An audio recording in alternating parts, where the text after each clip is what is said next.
Bom dia a todos. Agradeço muito a oportunidade de estar aqui para falar um pouco do meu trabalho. I will give my presentation in Portuguese, but the slides are in English, and you also have the simultaneous translation, so you don't have problem to follow my presentation. Bom, então, minha missão aqui hoje, como bióloga, é justamente encantar vocês com a história da origem da célula eucariota. Na verdade, o que eu vou mostrar para vocês é como seres simples, seres primitivos, puderam viver juntos para formar a vida mais complexa.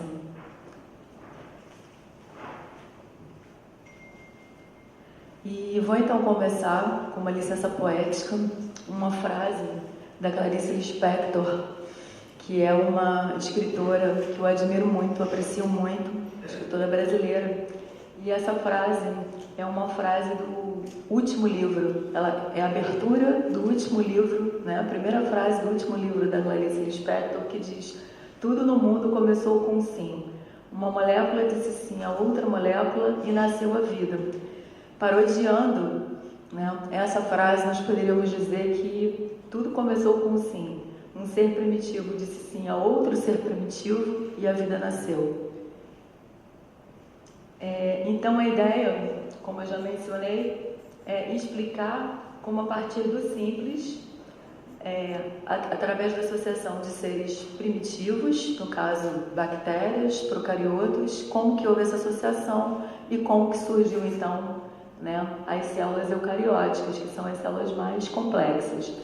Eu adianto aqui que há várias hipóteses, mas não temos uma última verdade. Nós estamos num campo movediço, né, nessa área da biologia. É um campo de incertezas ainda, que é muito baseado em dados moleculares, genômicos, proteômicos, de metaboloma também. E apesar disso, ao longo da apresentação vai ficar claro por que a gente não tem ainda uma versão final para a origem da vida da célula eucariótica e a sua complexidade. Quando nós pensamos na vida, há uma forma de olhar para ela que é observar os 5 reinos da natureza. Esses reinos da natureza, esses reinos da natureza, nós podemos observar, então, aqui são 5. A gente tem, então, as plantas, os animais, os fungos, os protistas e aqui os procariotos, na base dessa árvore da vida. Essa árvore da vida, na verdade, ela está contando com uma filogenia, que na verdade, a relação entre os seres vivos, né? A partir, hoje em dia, nós usamos muito os dados moleculares, né, para fazer essa filogenia, essa aproximação entre esses seres. Quando a gente olha, então, para uma célula procariota, nós aprendemos desde sempre, né, no ensino já fundamental, que a diferença principal entre uma célula procariota e uma célula eucariota é que a célula procariota, ela não tem o DNA compartimentalizado. O DNA não é individualizado pela presença de membranas. Eu vou mostrar isso melhor. O que a gente vê aqui nesse esquema é um envoltório relativamente simples, que pode ter 1 ou 2 membranas e a presença de uma parede. E aqui um único compartimento, ou seja, um ser, uma célula. Nós vemos aqui o DNA, nós chamamos ele livre, chamamos de nucleóide, estruturas como os ribosomos, que participam do processo de síntese proteica, e aqui uma estrutura locomotora, um flagelo. Quando nós passamos para a observação de uma célula eucariota, nós observamos uma série de compartimentos, e aqui em destaque um núcleo, né, que foi uma das primeiras estruturas descritas na célula eucariótica, e vemos também outras estruturas, como por exemplo a mitocôndria, que vai ser o foco da minha apresentação. Essa organela, a gente chama de organela esse compartimento, todos esses compartimentos celulares nós chamamos de organelas. São sítios na célula eucariótica onde atividades biológicas ocorrem de modo específico. São atividades diferentes, na maior parte das vezes, e elas otimizam a fisiologia dessa célula eucariota. No caso da mitocôndria, tem uma relação direta com a produção de energia e com a possibilidade dos seres evoluírem. Aqui uma estrutura locomotora também, o flagelo. Aqui nós vemos uma imagem de microscopia eletrônica de transmissão, onde é possível observar um grande aumento, em torno de 45 mil vezes, uma bactéria. Então nós estamos aqui uma bactéria, a gente percebe então, é um ser, uma célula. A gente tem nas áreas mais escuras os ribosomos, que estão relacionados à síntese de proteínas, e nessa área mais clara nós temos então material genético, DNA. E ao lado nós vemos então uma célula eucariótica com um grande núcleo, o nucleolo, que é o local de síntese dos ribosomos, essencialmente. E aqui, em maior aumento, nós podemos ver nesse inseto a presença do retículo, que também está relacionado à formação de proteínas, lipídios e açúcares, que é a essência da formação de uma célula eucariota, né? Assim como dos procariotos também, né? Da célula da vida, e as mitocôndrias, algumas mitocôndrias. Bom, o que acontece? Para a gente falar da origem da vida celular, a gente precisa estabelecer um ponto muito importante, muito relevante. Quando a gente pensa em procariotos, a gente pensa em seres primitivos. E quando a gente pensa no primitivo, nós temos que pensar, na verdade, não como seres obsoletos, mas sim como os seres que chegaram primeiro do planeta em que a gente habita. E, na verdade, eles contêm uma série de moléculas que dão pistas evolutivas sobre a nossa origem, sobre a nossa característica. Então, podemos dizer que os procariotos são relíquias vivas. São seres que estão na natureza e quando nós os estudamos, temos então uma ideia, né, da nossa origem, de onde nós viemos. Aqui eu estou mostrando então uma arqueia e uma bactéria. Aqui eu tenho um corte transversal e aqui um longitudinal. Então, na verdade, não tem a ver com o tamanho. Estou mostrando essas imagens porque, na verdade, parecem seres muito próximos do ponto de vista morfológico, se a gente olhar para essa região que a gente chama de matriz ou citoplasma, né? Como eu já expliquei, tem uma área mais escura com ribosomos e uma mais clara com material genético nesses dois seres. Mas o que acontece? Se estruturalmente eles são similares, do ponto de vista molecular, eles são muito diferentes. E por que eu preciso falar isso aqui? Eu preciso dessa ideia porque é através da associação entre seres tão primitivos que nós teremos a vida complexa. Então, se a gente olhar para as funções que a gente chama de housekeeping, não há uma tradução precisa, que seriam funções relacionadas à duplicação do material genético, transcrição, né, a formação de RNA, síntese de proteína, recombinação de material genético, esses seres funcionam de modo totalmente distinto. As arqueias são muito conhecidas por viver em ambientes extremos na natureza, em locais onde a temperatura é muito elevada, em locais com alta salinidade. Então, são seres que vivem em ambientes extremos, inclusive em mares profundos também. O que acontece? A gente observa aqui uma árvore da vida. É uma árvore da vida que, na verdade, tem uma quebra de paradigma. Se a gente olhar, pensar e reolhar, né, para aquela árvore que mostrava 5 domínios, os 5 reinos. Aqui a gente tem apenas 3 reinos, que são o reino bactéria, arqueia e o eucário. O que a gente quer ver aqui nessa imagem? Justamente que a bactéria, junto com a arqueia, juntas, elas originaram a vida eucariota com a sua complexidade. Essa é a ideia desse esquema. E, na verdade, isso é uma quebra de paradigma, porque até 1977, os procariotos não estavam, as arqueias, no caso, né, não estavam posicionadas na árvore da vida. Então, houve essa quebra de paradigma em 1977, quando Wells, esse pesquisador, ele mostra, né, junto com Fox, a existência das arqueias e, mais que isso, coloca elas na árvore da vida e mostra que, na verdade, tudo que há, né, na natureza depende da associação entre esses seres primitivos. Então, por que é uma quebra de paradigma? Porque mostra que plantas e animais não têm um local privilegiado do ponto de vista evolutivo, reconhecem a independência entre as arqueias e bactérias e suporta toda a diversidade de organismos que existem na natureza, a partir da associação entre esses dois tipos de seres primitivos. Inclusive, chama a atenção que hoje em dia não usamos mais o termo arqueobactéria, apenas arqueia. Para quê? Para não trazer uma ideia de que esses seres são muito parecidos com esses outros. A distância evolutiva de uma arqueia para uma bactéria, ela é tão grande quanto de uma arqueia para um eucarioto. Então, são realmente 3 domínios distintos da vida.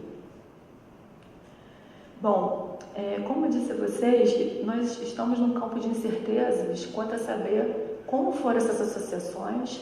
Eu vou mostrar uma série de hipóteses, na verdade 3 que eu elegi, são centenas, e eu privilegiei 3 delas. E como a gente não tem dados fósseis que mostrem essa trajetória da vida, né, tem vários modos da gente mostrá-la. Existem alguns cientistas, e eu compartilho essas ideias, que acreditam que as diferentes estruturas presentes nas nossas células são derivadas de associações simbióticas. Então, associações entre seres, como eu já mencionei. E aí eu pergunto a vocês, o que é simbiose? Não. Simbiose é um conceito fundamental para que a gente possa entender a vida, como a vida surgiu e como a vida se faz agora, né? Isso porque, a nível do microcosmos ou do macrocosmos, nós precisamos de relações com outros seres para existir. É uma questão existencial. Então, o que é simbiose? Na literatura, né, o primeiro conceito de simbiose foi trazido, né, em 1869 como estar juntos. Estar juntos é simbiose, viver juntos. E durante muito tempo se pensou em simbiose apenas como relações benéficas para ambos os seres. No caso do mutualismo, ambos os seres se beneficiam dessa relação, e mais que isso, eles precisam viver juntos, eles não vivem separados. De modo que a gente diz que são 2 seres associados, mas na verdade eles formam um único ser.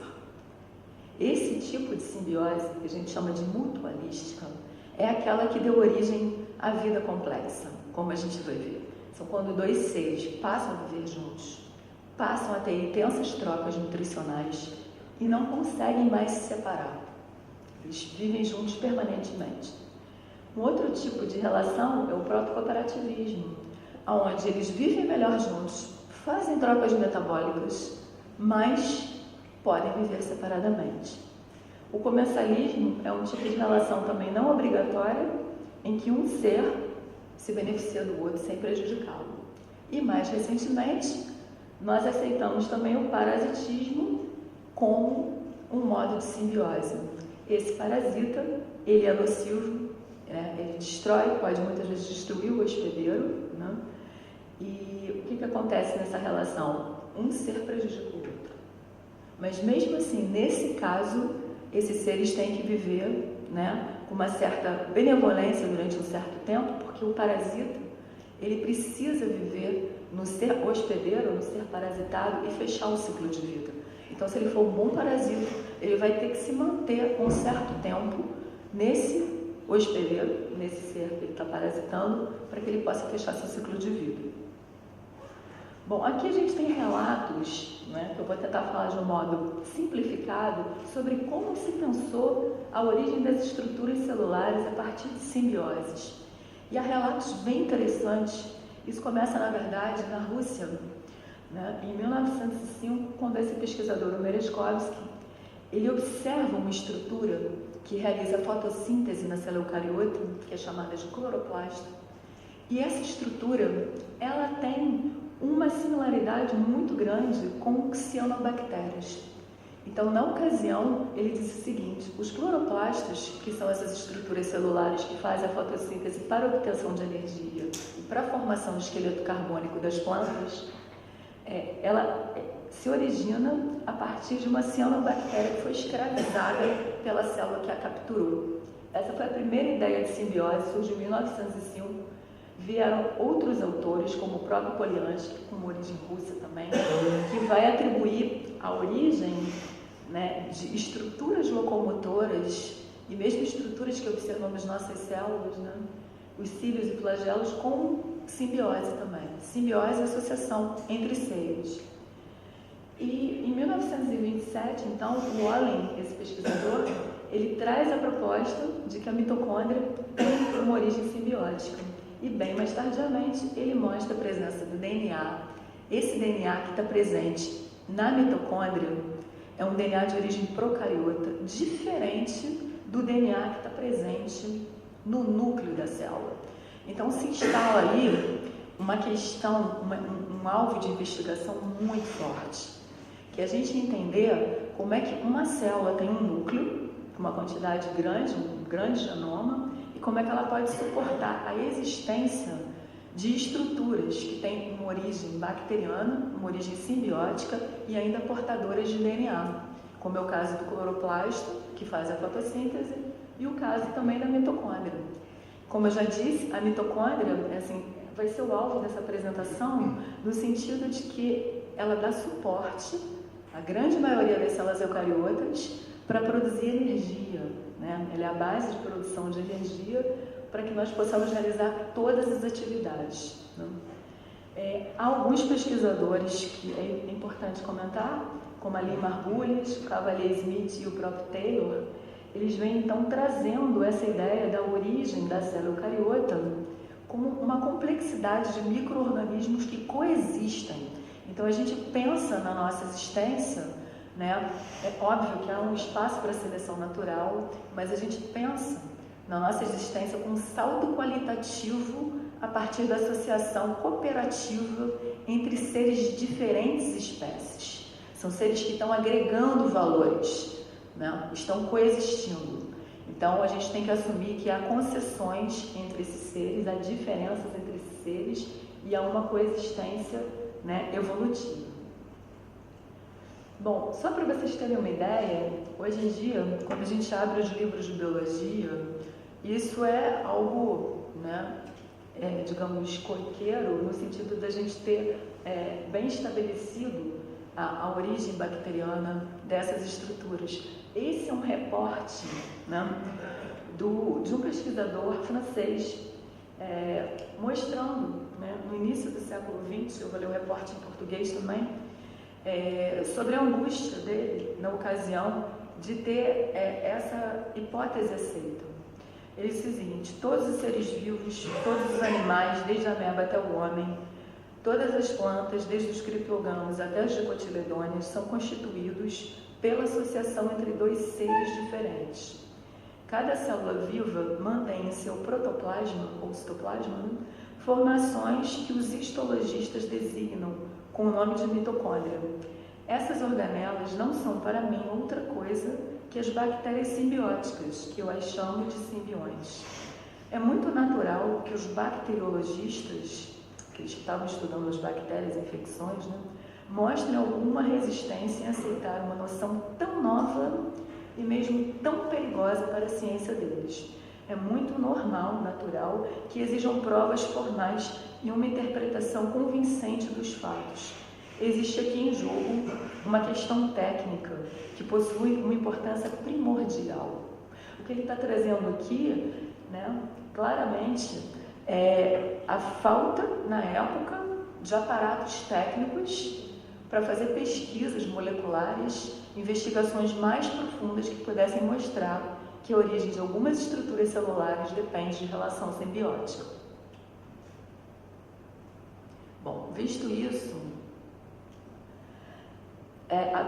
como eu já disse, né, a biologia dá margem a gente pensar de um modo filosófico em vários momentos, porque a gente não sabe exatamente que encontros foram esses. Eu vou mostrar algumas hipóteses, nenhuma delas é definitiva, mas o homem sempre fez esse tipo de questionamento. Do que nós somos feitos, né? Como os pré-socráticos, água, fogo, ar, átomos. E mais que isso, quem pensou primeiro em evolução? Então, assim, ao longo do meu estudo de filosofia, eu venho lendo vários textos E esse de Lucrécio, né, esse filósofo que inclusive teve uma comunicação ontem sobre ele, me parece, né, já um tipo de pensamento que se aproxima bastante do pensar evolutivo. Novamente eu vou ler aqui essas frases, não com uma tradução livre, com uma tradução melhor, de um autor que eu considero melhor. Ele diz o seguinte, né, na primeira frase: a natureza tem seu curso, as coisas prosseguem com sua força própria e não pela vontade divina. Né? Logo em seguida, essa segunda frase dá uma ideia de evolução natural no sentido de seleção e, mais que isso, de adaptação dos seres à natureza. Ele diz: tudo passa por fases sucessivas, nada permanece para sempre o que foi, tudo está em movimento, tudo é transformado pela natureza e forçado a novos caminhos. Em seguida, uma ideia também nessa última frase de extinção. Muitas espécies devem ter morrido para sempre e não conseguiram formar uma cadeia de descendentes, né? Forjar uma cadeia de descendentes. Então, em Lucrécio, talvez a gente tenha assim uma primeira ideia, obviamente, que ele estava pensando na natureza, estava olhando para Físis, né? E ele traz então isso na natureza, né? No seu livro. E na verdade, a gente vai ver árvores da vida espalhadas pelo planeta e elas vão surgir em vários momentos. Eu achei muito interessante quando eu estive na Itália recentemente, na Catedral de Otranto, né? No sul da Itália, onde a gente pode observar aqui, esse aqui é o chão, é o piso de uma catedral, onde tem uma árvore da vida ramificada. A gente faz hoje em dia árvores da vida com ramos, porque a gente tem um ancestral comum. E a partir desse ancestral, a gente tem a ramificação e toda a vida que surge. Então, o meu espanto foi realmente observar essa árvore da vida traçada de modo tão ramificado. Nesse caso aqui, era a evolução do homem através da moralidade. A ideia era essa, né? A minha apresentação está focada, obviamente, né, na relação entre os seres, para a gente entender a complexidade da vida. Bom, como eu disse a vocês, nenhuma dessas hipóteses é definitiva, mas eu vou apresentar 3 hipóteses que são consideradas, do ponto de vista biológico, científico, né, que é o assunto que eu venho estudando, simbiose e origem da célula eucariota, propostas assim, que eu diria perturbadoras, para a gente pensar sobre a nossa origem, a nossa existência. A primeira delas, né, estou usando esse cartoon, como eu já disse, não há relatos fósseis que mostrem cada um desses passos, volto a repetir. Então nós temos aqui uma arqueia, né? Essa arqueia, o que se argumenta por essa hipótese é que ela teria perdido uma parte de seu envoltório, a parede, que é uma estrutura rígida, e a partir daí ela tem então liberdade para fazer convoluções de membrana e expandir, né, o seu tamanho, as suas dimensões. Isso aqui é o DNA. O DNA está ligado ao envoltório. Na medida que esse envoltório fica mais plástico, no sentido de poder, né, realizar projeções, ocorre uma internalização dessas unidades de membrana, e o DNA que está ligado a ela acaba se internalizando. Um grande questionamento é: quem teria sido essa arqueia que sofreu esse processo? Há várias discussões sobre isso, né? O fato é que essa célula se tornou portadora de um núcleo, né? A gente já vê aqui o DNA compartimentalizado, que é diferente das células procariotas, e isso não é só uma questão estrutural. A compartimentalização do DNA vai separar, em biologia, alguns fenômenos essenciais, como duplicação do DNA e transcrição de um outro fenômeno, que é a síntese de proteínas. Vocês podem pensar, tudo bem, e daí? A questão é que quando você tem essa separação, há um aumento muito grande da diversidade genética, da diversidade da vida, né? Quando a gente tem a separação desses fenômenos. Então a gente pode ver aqui uma célula eucariota englobando partículas. A gente pode assumir que ela faz isso para se alimentar, e ela vai organizando cada vez mais, né, a sua estrutura, né? Aqui já é uma célula com estrutura locomotora, até que se acredita que essa célula eucariótica, já portadora de um núcleo, um eucarioto primitivo, ela consegue então englobar micro-organismos. O primeiro poderia ter sido uma espiroqueta, uma bactéria que dá origem à estrutura locomotora. O segundo poderia ter sido então uma bactéria que dá origem às mitocôndrias, a mitocôndria na verdade, né? Que é a organela, como eu disse, responsável pela produção de energia. E aqui englobando uma cianobactéria que vai dar origem ao cloroplasto. E eu posso dizer para vocês agora, desde já, né, que toda mitocôndria que existe na natureza, seja em planta ou em qualquer tipo de ser vivo, ela tem a mesma origem. Ela descende de um único encontro, né?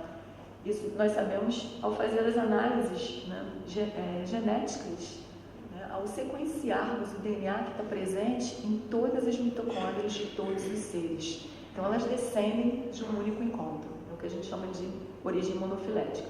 O mesmo vale para o cloroplasto, que são essas estruturas que estão relacionadas à fotossíntese e à vida, né, como a gente chama a vida vegetal. Aqui, só resumidamente, para a gente ver como os livros apresentam esse cartoon que eu mostrei para vocês. É um cartoon que foi proposto pelo Christian Dediff, é um prêmio Nobel, né, nessa área de biologia, fez a descrição de uma organela que está relacionada à digestão celular, que são os lisosomos. Ele fez essa proposta, né, através de desenhos. E o que a gente encontra nos livros didáticos de quem estuda biologia é justamente isso, né? É mostrar que o Marqueia, como eu expliquei, perde uma parte do seu envoltório, da sua parede, faz a internalização de membrana, forma seu núcleo, e aqui no caso ela tem um encontro com essa bactéria que vai dar origem, então, à mitocôndria, ao longo de milhões de anos, né? Um fato que é muito importante trazer para vocês é que houve uma pressão seletiva muito forte para esse encontro. Isso vai ficar mais claro num outro slide que eu vou mostrar daqui a pouco. E essa pressão seletiva forte é o aumento do oxigênio atmosférico. O que acontece? Os seres fotossintéticos, eles vão ser bem-sucedidos no ambiente.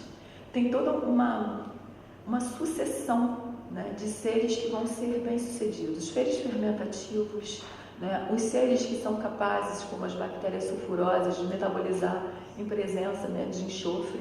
Então, assim, tem toda uma questão evolutiva que perpassa esse caminho. Mas o fato é que os seres fotossintéticos, né, em especial as cianobactérias, elas vão ser muito bem sucedidas na natureza e elas vão começar a lançar uma quantidade de oxigênio, né, de modo exponencial. E o oxigênio, para esses seres, então, que viviam nos primórdios, era um gás tóxico. A gente sabe até hoje que o oxigênio é uma fonte de radicais livres. Então, somente seres que adquiriram, né, por associação simbiótica, essa bactéria, foram capazes de metabolizar em presença de oxigênio.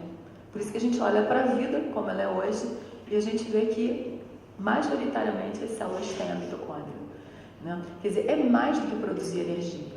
É produzir constituintes da matéria viva, produzir lipídios, né? Está relacionada à produção de lipídios, está relacionada também, como acabei de mencionar, ao estresse oxidativo, a evitar que esse oxigênio não só seja o receptor final dos elétrons da cadeia respiratória, mas também conseguir trabalhar com estresse oxidativo, né? Então, de alguma maneira, essa mitocôndria perpetuou ao longo da evolução. E aqui mostrando de um modo ainda mais simplificado essa primeira hipótese, que diz um encontro entre um eucarioto primitivo. Essa interrogação é porque nós não sabemos exatamente qual é a origem dessa célula, né, e uma bactéria, tá? Então, esse núcleo tem origem de arqueia e essa bactéria que vai originar, então, através, né, depois de milhões de anos de evolução, a mitocôndria. O que acontece? Tem uma outra teoria que já parte do pressuposto, ela é bem interessante, ela parte de um outro pressuposto que eu acho muito, muito importante trazer, porque nessa primeira, a gente está vendo o quê? Uma célula portadora de núcleo encontrando uma bactéria. Nessa próxima, o que nós estamos assumindo? Que procariotos se encontram. No caso aqui, uma espiroqueta, que é uma bactéria, com uma arqueia. Juntas, elas vão formar um ser primitivo, já portador de uma estrutura locomotora, que depois, então, vai se encontrar com outro procarioto que dá origem à mitocôndria. Essa célula mais complexa, tardiamente, se encontra com a cianobactéria e dá origem ao cloroplasto. E a partir daqui, a gente teria um ancestral comum que daria origem, então, a esses diferentes seres que existem na natureza. Percebe a diferença? Aqui é um encontro entre seres primitivos, né? Não eucariotos, sim procariotos que estão se unindo, seres de espécies diferentes, né? Que vão dar origem, coexistindo, à vida complexa. Então, na verdade, é um encontro entre três seres, entre três procariotos. E aqui, né, fica muito claro que nós somos seres quiméricos. Nós somos seres formados, o nosso DNA, ele é formado a partir da associação entre seres de espécies diferentes. Quando a gente olha um genoma humano, um genoma de uma célula eucariótica complexa, nós vamos encontrar ali, né, características de bactéria, características de arqueia e características de células eucariotas. Então, apesar desses milhões de anos de evolução, essas características primitivas permanecem conosco. E é justamente isso que permite nos qualificar, né, fazer análises comparativas com esses seres mais primitivos. Então, a gente percebe aqui, ó, no caso dessa hipótese, né, o encontro entre esses dois seres, mostrando o DNA em cores diferentes, para enfatizar que são seres bem distintos. A gente forma, então, um núcleo, né, um genoma que a gente diz aqui quimérico, e depois, então, teria havido a associação com a bactéria que dá origem à mitocôndria. Então, isso era uma concepção de vida muito difícil de pensar. Eu estava vendo esses dias, eu vi a imagem dessa escultura, eu quis trazer para vocês, de uma artista argentina, né, que vai apresentar, ela vai ser curadora da Bienal, de uma parte da Bienal que vai acontecer em São Paulo. E o título que ela deu para essa escultura é Estrangeiros. Isso que me chamou a atenção, estrangeiros, no sentido de estranhos, né? Mas esses estrangeiros, eles se abraçam e eles coexistem, né? Com essa ideia, eles estão fundidos, na verdade, dando ideia, né? Como nesse esquema, você tem a associação de três seres, três seres completamente diferentes, estrangeiros entre si, diferentes entre si, que passam a coexistir. Bom, e aí eu apresento uma terceira, né, e última possibilidade, que é o encontro entre somente dois procariotos, né? Então seria uma arqueia que vai englobar uma bactéria, e a partir desse encontro a gente tem aqui, não está representado, mas a gente tem DNAs distintos que vão formar um núcleo quimérico, e essa bactéria teria dado origem, então, à mitocôndria. Aqui é só para mostrar para vocês o seguinte, né? A associação entre seres, aqui a gente tem a possível bactéria hospedeira. Se a gente olhar esse esquema, todo ele começa aqui, ó, 1, 2, 3, 4. O que a gente vai perceber? Uma endossimbiose vai se constituir. Esse ser aqui é o ser hospedeiro, ele é a arqueia. É um ser que depende de hidrogênio molecular para o seu metabolismo. Esse outro ser é uma célula, é uma bactéria capaz de produzir o hidrogênio, né, molecular, que também existe em fontes geológicas, e ele tem tanto capacidade aeróbica como anaeróbica, né? O que acontece? Na medida em que as fontes geológicas desse hidrogênio se tornam escassas, esse ser passa a viver numa associação permanente com esse outro. Ele tem um benefício muito forte desse ser. Esse ser, como a gente pode perceber, ele retira do meio uma série de metabólitos para que ele possa funcionar, para que ele possa existir. Em algum momento, ocorre então o que a gente chama de endossimbiose, quando um ser passa a viver dentro de outro ser. Normalmente as simbioses se fazem por conta de questões nutricionais, por benefícios nutricionais que um ser pode dar ao outro. O que a gente percebe? Esse ser vai mudar o seu metabolismo, ele vai passar a pegar o hidrogênio molecular dessa célula E essa célula, como ela não está mais livre na natureza, ela passa então a receber os nutrientes a partir dessa célula hospedeira. Sendo que, nesse caso, fica muito claro que viver juntos assume concessões de todas as partes, né? É você aceitar o outro, a diferença, para poder existir. Então, são seres de espécies diferentes que, ao longo de milhões de anos, né, coevoluíram para formar uma célula mais complexa e metabolicamente, digamos, otimizada. Bom, como que a gente vem estudando todos esses processos, né? Já vou me aproximando do fim. Recentemente, né, foi feita uma expedição no Mar Ártico, a 15 quilômetros do castelo de Loki, e aí, durante essa expedição, né, a 3.000 metros de profundidade, eles conseguiram recolher, né, uma amostra de uma Loki arqueota, que recebeu esse nome pelo fato de ter sido coletada próximo ao castelo de Loki, né, que fica entre a Groenlândia e a Noruega. E o que acontece? Esse ser, ele é bem interessante porque ele já tem, é um procarioto, é uma arqueia, mas tem um sistema de membranas já bem desenvolvido, né? Então, os trabalhos mais recentes, moleculares, vêm mostrando que a proximidade genômica desse ser com os seres eucariotos mais evoluídos é grande. Isso é uma curiosidade, né? Eles têm uma série de pistas da nossa origem a partir desse ser primitivo. Então, pode ser que uma arqueia como essa, com sistema de membranas, tenha feito um encontro com essa bactéria e a partir daí originado vida, né? É uma suposição. Aqui eu vou resumir, então, já que eu mostrei para vocês 3 possibilidades, eu vou resumi-las agora. A primeira de todas, né, mostra uma geração da mitocôndria que a gente diz que é uma geração tardia. Por que tardia?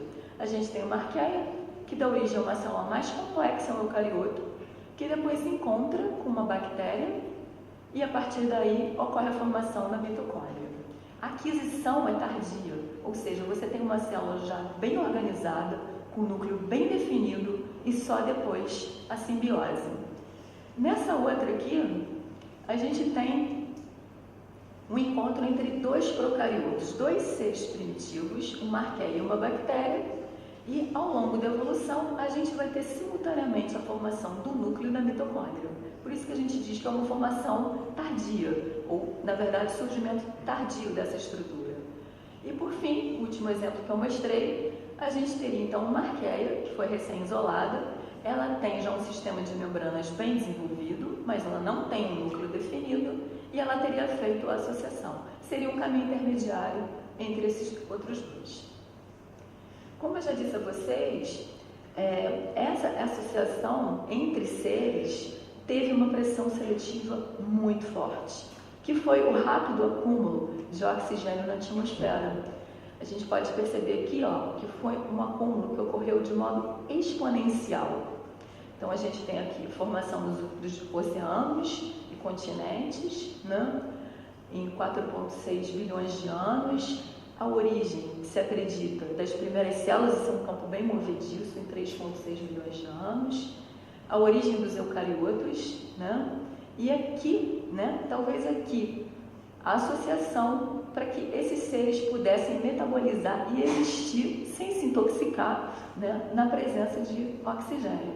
E aqui a formação das plantas, animais, né, dos seres multicelulares e complexos. Então, o que a biologia procura de modo persistente é entender, né, da onde vem a vida. E há um tempo atrás, né, não tanto tempo atrás, em 2015, lançou-se então a hipótese de um último eucarioto ancestral, que teria sido aquele eucarioto que contém todas as características, né? E a partir dele a gente vai ter uma série de especiações que vão gerar a vida como acontece, né, na natureza. Os seres com mitocôndria, os seres com outra estrutura que eu não terei tempo de explicar hoje, mas É uma estrutura também derivada dessa associação, mas de seres que vivem em baixa tensão de oxigênio, que são os hidrogenossomos. Estão presentes aonde? Em alguns protozoários, como por exemplo tricomonas, né, que vivem no trato urogenital de animais, né, e mesmo no homem, com baixa tensão de oxigênio, e fungos. São seres que fogem do oxigênio.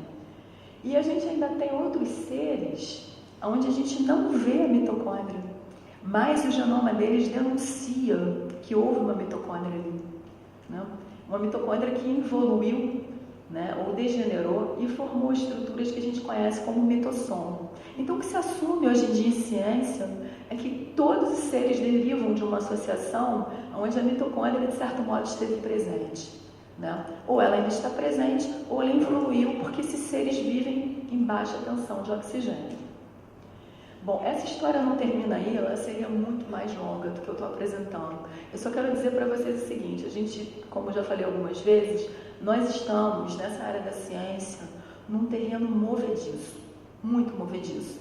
Então, recentemente, eu tinha falado aqui do último ancestral que deu origem então a todos os seres, né, que existem, mas recentemente eles fizeram essa expedição, como eu mostrei para vocês, ali no Mar Ártico, e encontraram então essa Loki arqueolata que está nesse superfilo, e eles resolveram então trazer essa origem, pensar na origem da célula eucariota de um modo ainda mais primitivo.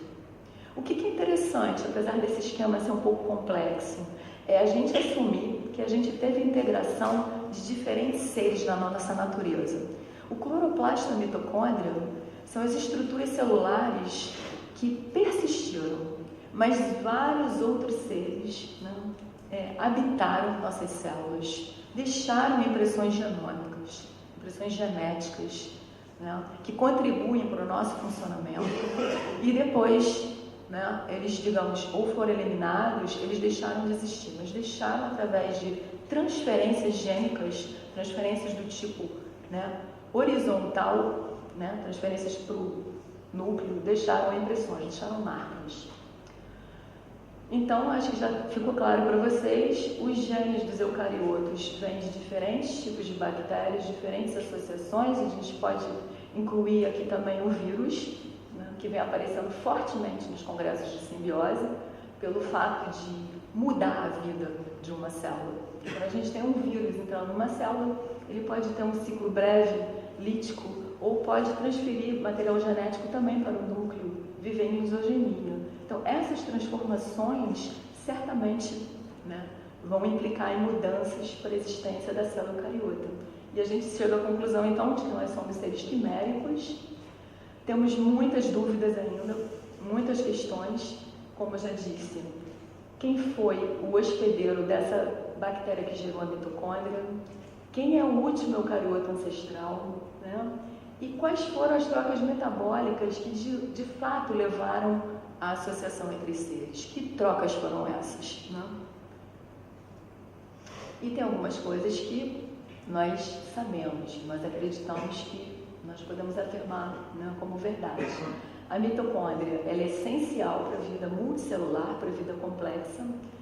Os eucariotos, eles são resultado de eventos simbióticos, né, onde a mitocôndria, ela deriva de uma bactéria do tipo alfa, uma proteobactéria alfa, e o cloroplasto da cianobactéria. A simbiose gera um ovo, né? O encontro entre seres diferentes gera um ovo. E isso traz, né, uma grande diversidade e complexidade para a vida. Isso são coisas que a gente pode assumir. E, né, os eucariotos, eles descendem de encontros especiais. Então, eu trouxe aqui o Romeu e Julieta, porque, na verdade, assim, quando a gente fala de Romeu, a gente fala de Julieta, e Julieta de Romeu é uma associação mutualística obrigatória, né? Esse é o exemplo aqui da área temperada. E aqui, né, um exemplo, né, na verdade, uma maneira da gente ilustrar isso aqui, um casal, mestre-sala e porta-bandeira do carnaval brasileiro, né? Eles só dançam juntos, não tem como dançar, é uma coexistência, né, permanente, né? Você não vai ver uma escola de samba nunca o mestre-sala separado da sua porta-bandeira, né? Eles precisam estar juntos para o carnaval acontecer, e se não carregarem a bandeira, não tem escola. Então, eu acho bem interessante trazer, né, essa coisa colorida brasileira.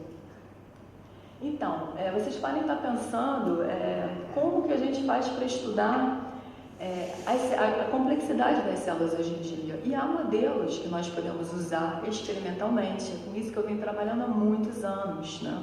Eu venho tentando entender a origem da célula eucariota através de associações simbióticas. O que a gente está vendo nessa micrografia, nessa microscopia eletrônica, é justamente uma célula portadora de flagelo, um protozoário, né? Um protozoário não patogênico, ele é parasita de insetos, né?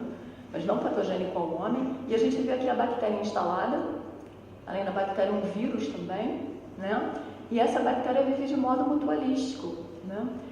Existe apenas uma por célula. A gente poderia pensar, bom, uma bactéria divide mais rápido, ela pode parasitar, né, esse hospedeiro, mas não, ela vive em sincronia, né, com esse ser. Então é um exemplo da natureza onde dois seres diferentes coexistem, né? Há intensas trocas metabólicas entre esses dois seres. Essa bactéria fecha ciclo de produção de aminoácidos, de vitaminas, de uma série de fatores, né? E, por outro lado, ela também recebe alguns benefícios. Então, eles coexistem juntos, eles coevoluem.